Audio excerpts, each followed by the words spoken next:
Expedition 33 is a pretty difficult game, so I decided to try and beat the entire game from start to finish without taking a single hit. The rules are simple.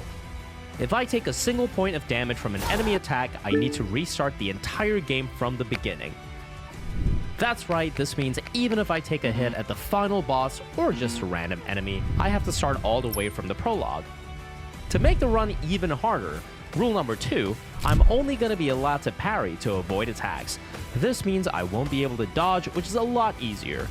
This run was so incredibly difficult. In this video, I'll be going over the entire routing process along with the builds and strats for the entire run, so I hope you all enjoy. Please help me. We start the run with the prologue at Lumiere.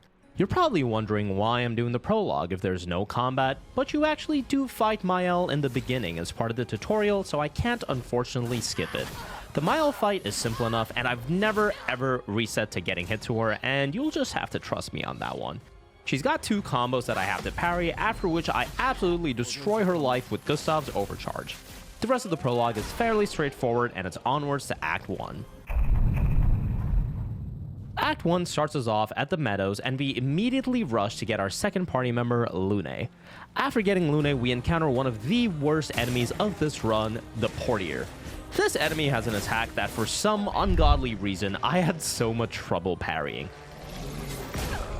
Dude, it's so bad! The AoE attacks the expedition attack always mess me up on my timing, and I'm ashamed to say I lost at least 15 runs to this guy. After the Portier, we fight a few Lanceliers for the bonus XP and pick up a few important Pictos. Critical Burn, which gives you 25% crit when attacking a burning target, Burning Shots, which gives you a 20% chance to apply burn with a free aim shot, and Dead Energy 2, which gives you AP when defeating an enemy, but more importantly, this Picto gives you a hidden 10% boost to damage just by having it on. It's time for our first major boss of the run, the Eveque. We level up Might for the damage and get powerful on Gustav, which gives a party a 25% damage boost, and start the fight. The Eveque fight is pretty simple. He's got a few moves, but he mostly uses only 2 of them, the melee attack and the ranged spell. The spell was pretty annoying for me because for some reason I feel a few of my parries wouldn't connect with the attack, even though I felt I was timing them right. Danger! Why do I press the fucking button, man? I can't play this game anymore. A strat for this fight is to build up the overcharge on Gustav along with a powerful buff and blow the Eveque up. We also stack burn charges on him with Lune to trigger the critical burn on Gustav. The adds can get annoying, but they're pretty nice to build up AP off of while parrying.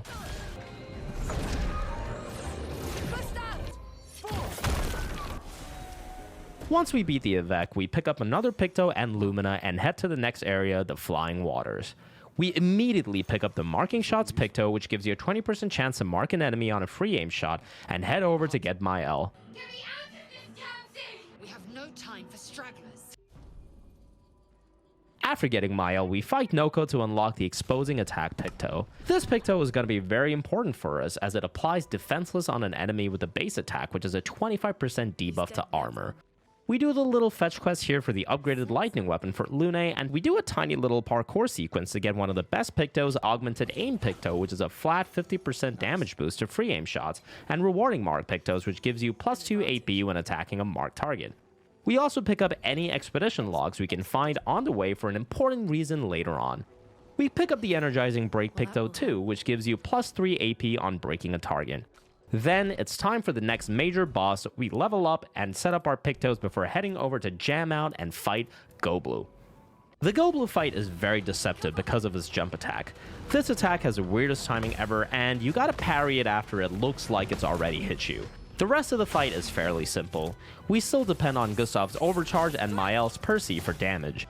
At a certain point in the fight, Goblu spawns flowers which basically last a turn, and if you don't shoot them, he gains armor from them on his next turn. We beat Goblu and move on to the next main part of the run, the Hidden Gestural Arena. The Hidden Gestural Arena is technically unnecessary for this run, but you get some incredible Pictos from here that doing it early is really critical for our build and sets us up really well. We first beat Matthew the Colossus, which gives us the Last Stand critical Picto, which gives you a 100% crit rate when solo.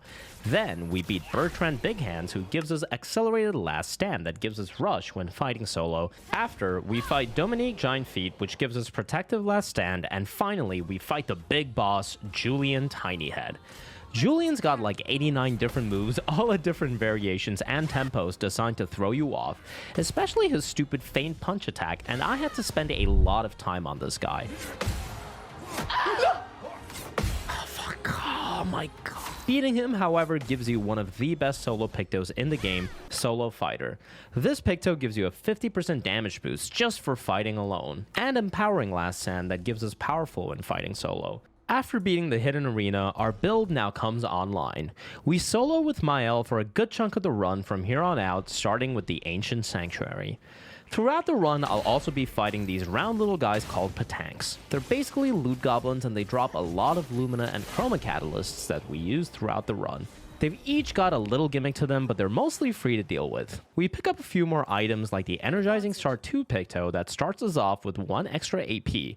We also pick up some more expedition logs, Illumina points, and proceed to fight the next major boss of the area, the ultimate Sakapatate. We're a little overpowered for this fight because of our solo Pictos on Sciel, and our free aim build slowly starts to take shape. After dealing with his first 2 attacks, I carefully aim for his shield and shoot it once to make him flinch, which lets me aim for his shoulder weak spot to take it out. He always responds with this electric projectile attack that's quite deceptive. It's slow to start but speeds up all of a sudden, so you gotta be very perceptive about the timing.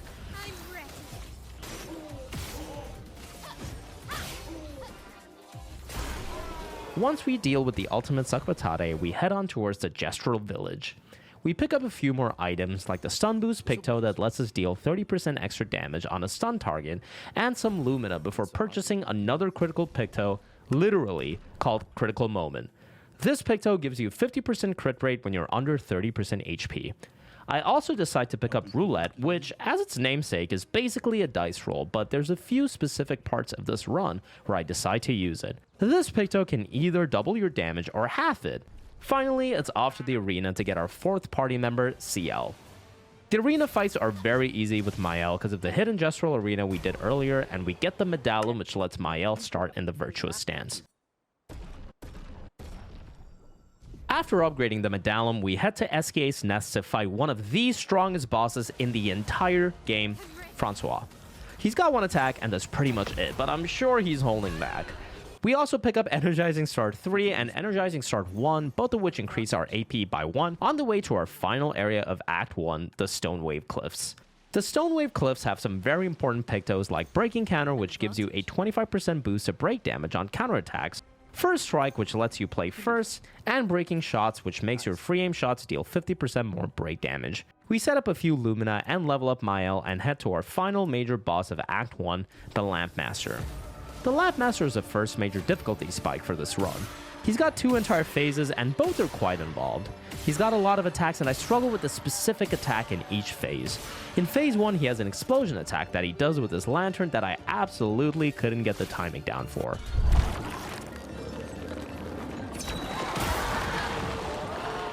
Dude, I pressed it, man. I lost a couple of runs to this attack, so I decided to come up with a strat to avoid his phase 1 entirely. With a specific speed value on Sciel, I can get 2 turns in a row to build up poise damage. With Breaking Shots and Breaker, I can shoot a specific amount of times that builds up his poise, after which, with Flurry Fury, I can break the Lampmaster. The Lampmaster is one of those rare enemies in Expedition 33 that stays stunned for more than 1 turn. With this, I'm able to get past his phase 1 without him doing any attacks. Phase 2, however, is a completely different story. The trade-off here is that with my clean phase 1, he ends up starting phase 2 with 2 attacks in a row. The worst attack he can use is the hands attack because it's so insanely difficult to see what he's doing or where the attack is coming from. It's so bad. And oh, look at that. He decides to start with that exact attack.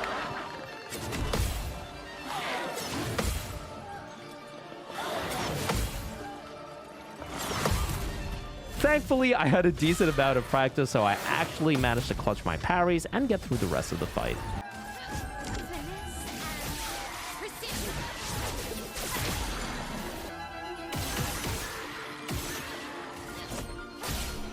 Nice. After Act 1, Gustav decides to go on a trip, so we pick up Verso and head to our next major area, the Forgotten Battlefield.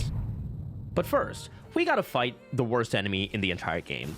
Harder than any single boss, this Sciel that's meant to serve as a tutorial for Verso. Okay.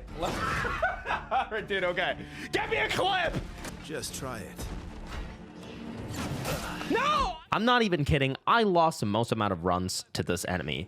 He does the exact same attack every single time, and I just need to parry both of his swings, but I just couldn't do it, and kept getting hit either to the first attack or the second over and over and over again. I was crossing my fingers as I parried him, and thankfully I made it past him on this run. After that episode, we go around collecting a few more items. Energizing Start 4, which increases your starting AP by 1, Sweet Kill, which heals you when you kill an enemy, but also has the same hit and 10% damage boost that Dead Energy 2 has, and Inverted Affinity, which prevents you from healing but gives you a 30% damage boost for the first 3 turns of a fight. Finally, we're ready to fight the Dualliste. The Dualliste is one of the coolest bosses in the game, and I had a really good strat for him, which if I pull off correctly, I only deal with one combo in Phase 2. Unfortunately, I just completely forgot to level my agility on Sciel, so I just had to deal with whatever he had planned for me.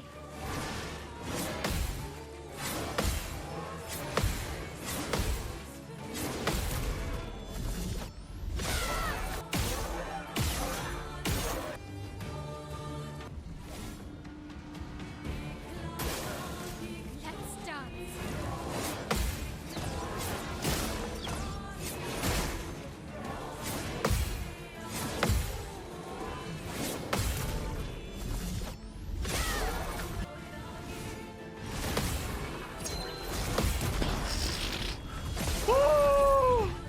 Save!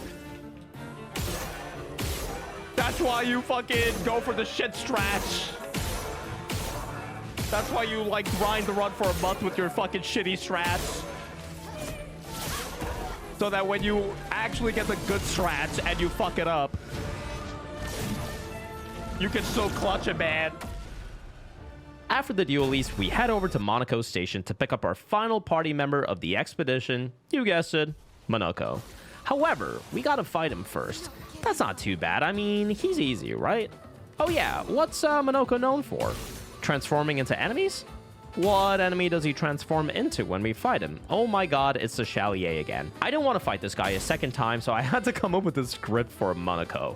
First, I decide to set up at Death's Door on Sciel, which gives her a 50% damage boost when her HP is below 10% to maximize her damage output. I also set up my break build on her, again with the idea of breaking Monoco. And I finally remember to fix my agility so that I get enough speed to get 2 turns in a row against Monoco. This lets me break him with just enough damage, and we beat him without him getting even a single attack off. The run was going pretty well, however some big changes were on the way. We head to Eau Lumiere and our solo journey with Sciel is finally over. The boss fight at the end of Eau Lumiere forces you to fight with Sciel, Verso, and Lune, so I start setting them up now. I level Agi on Verso and level Powerful on him.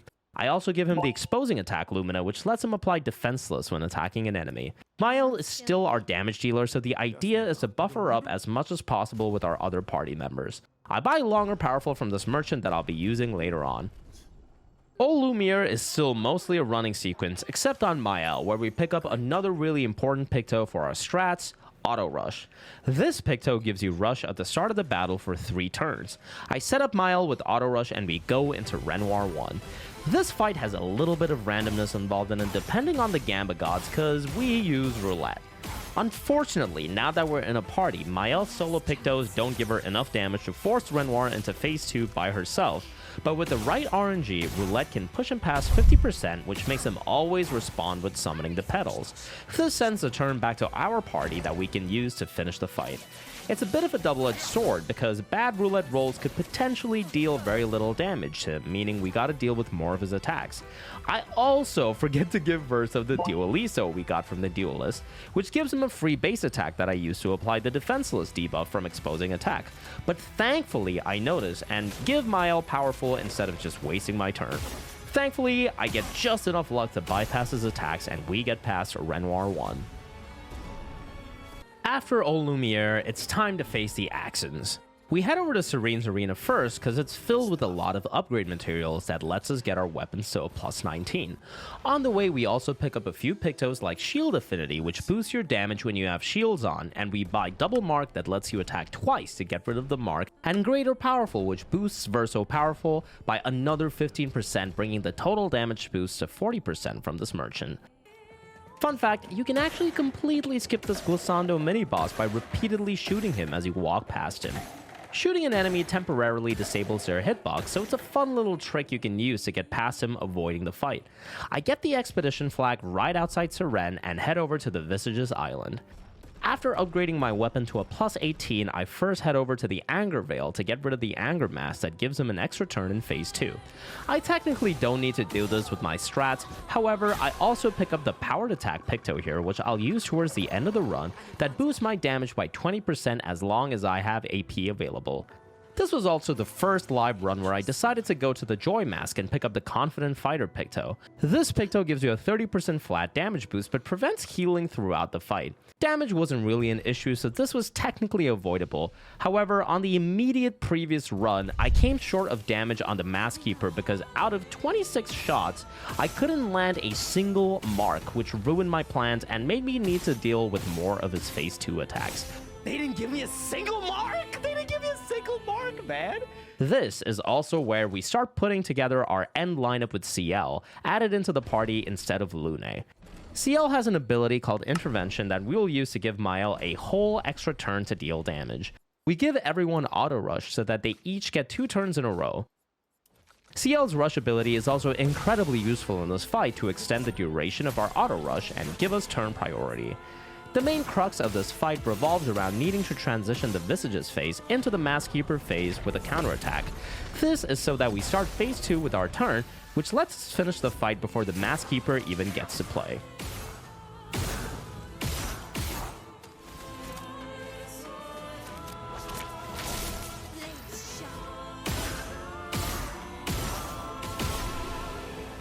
Once we finish the Mask Keeper, we head over to the second Axon, Sirene.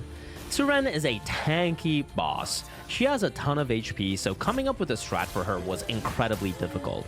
She's got a couple of dangerous attacks with the Grand Ballet and the Final Dance, which are both incredibly annoying to parry consistently, so I decide to try and break her to avoid both attacks.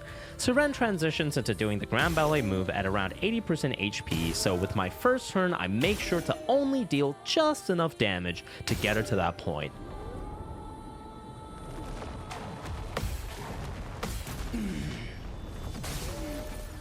After dealing with her follow-up, I deal enough damage to break her, which prevents her from attacking for a full turn. I still have to be careful though, because her dancers can still attack me. After dealing with that, I do enough damage to break her and finish her off on the next turn. With the Axons dealt with, it was time to break the barrier and enter the Monolith. The Monolith run-up is mostly 10 minutes of just movement, so it's not the scariest. However, there's one very important pickup we need to get from this merchant, which is the Greater Defenseless Picto. This Picto buffs Verso's Defenseless by another 15%, bringing the total armor reduction on enemies to a 40%. After setting up my party, it's time for the quintessential final boss of the run, Renoir 2. This fight is really difficult because Renoir has a full reset when you get him past 50% HP. He resets both his HP and break bar, so there's not much you can do to avoid it. This fight is quite the skill check because I gotta parry 5 of his attacks in total, including him and his pet house cat in phase 2. Even if you break him, his cat still attacks you, so there's no real way around it, other than to just get good, which thankfully I did.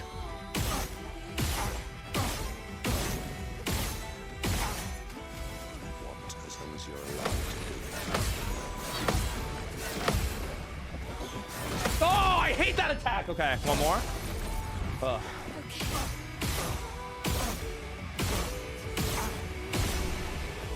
With that, it was finally time for the final boss of Act 2, the Paintress. We go with the exact same setup we used against Renoir against the Paintress. This fight is weird in that I don't feel it's as hard as a Renoir fight. However, my strat is so precise that if even one turn goes wrong, I just instantly die. And this is because of the curse mechanic in Phase 2. But Phase 1 isn't a walk in the park either. Her Void Meteor's attack is incredibly difficult to consistently parry because of how fast and frequent they are. Thankfully, I managed to parry every hit without too many issues, after which I break her on Verso. With a few more shots from Sciel, we enter Phase 2. I literally understands me.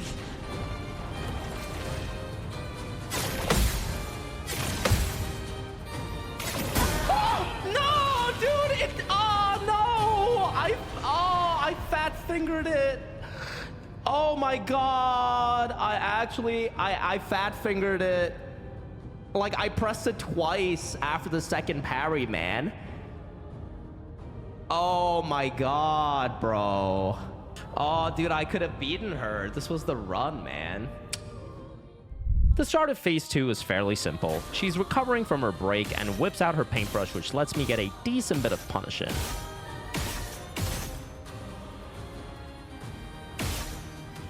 I didn't get a mark, did I? I think that's okay. You can do it.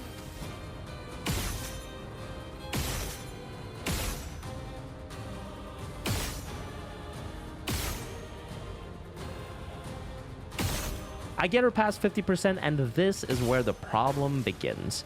Past 50%, she curses your entire party.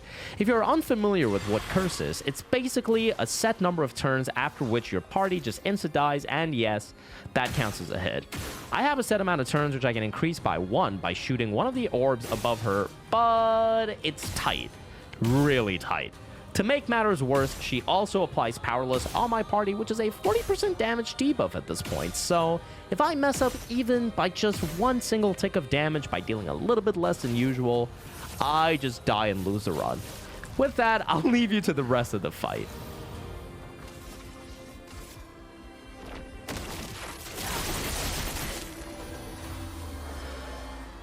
Your time to shine. So, they're both gonna die. Oh, I guess Verso survived, but like, I mean, please, I need so many marks on this one.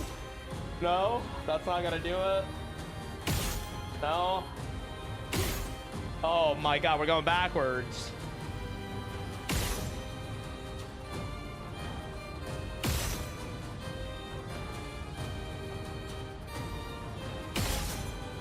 Okay, a good mark.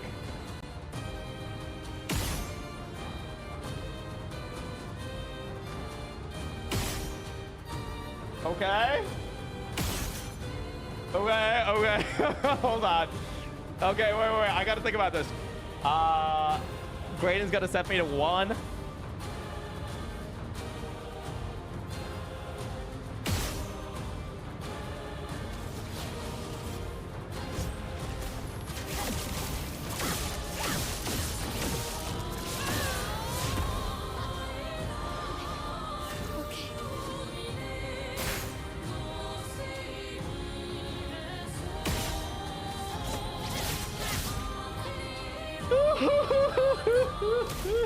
Oh my god, man. Oh, that was pretty close, but I managed to clutch it and get into Act 3. Somehow this run was still alive. We have just one more boss left, but we gotta go on a little shopping trip before facing him. We first pick up In Media Res. This Picto starts you off with 3 shields.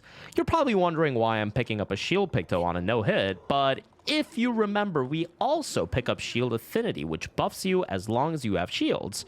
These synergize really well with each other, so I grab them both. We also make a trip back to the Gestural Village to turn in all those expedition logs we've been collecting throughout the run to this guy for 20 Lumina points. I also make a trip to the Flying Manor to pick up a very important Picto, Empowering Break. The actual effect on this Picto isn't the most useful, however, this Picto gives you so much speed and crit rate that just putting this on, along with Miles' inbuilt luck and her other Pictos, gives her 100% crit rate in total. Finally, it's time to go to Lumiere. Before I do, it's time to set up the Mile nuke. We teach her one of the most OP abilities in the game. Yes, Stendhal. I also make sure to give her Painted Power, which lets me break the 9999 damage barrier with my Stendhal. I quickly Stendhal this Aberration at the start of the area because he drops the last and final Picto we need for this run, Shortcut. Shortcut lets you play again immediately after your turn if your HP goes below 30%. With everything set, we finally start the last boss of the run, Renoir 3.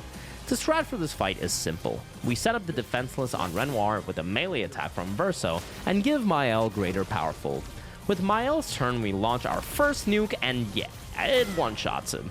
With that, he enters phase 2 and we have one turn from Sciel left. With Sciel, we give Mael her turn back with intervention. However, Stendhal takes her out of Virtuous, so we don't really have a way of one-shotting him. Or do we? This is exactly why I picked up Shortcut. With Last Chance on Mael, we set her HP to 1, which puts her in Virtuous, but it also triggers Shortcut and gives me an extra turn. With that, I prep up nuke number 2 and send it, and Renoir is done. Oh, it worked! Oh, it's actually over, man. But wait, there was still one more fight left to do. Verso. That's right, I picked to fight Verso as Mael because honestly, my Verso was a weakling at this point compared to Mael. Yes! Let's go! Hope you guys enjoyed this video and go check out my level 1 run if you did. Yeah, it's all thanks to my PDP controller, man. I'm gonna auction this off. And like, I don't know, man. There was something really weird about no-hitting this game that really got to me. It would have actually been very good if I allowed myself to dodge.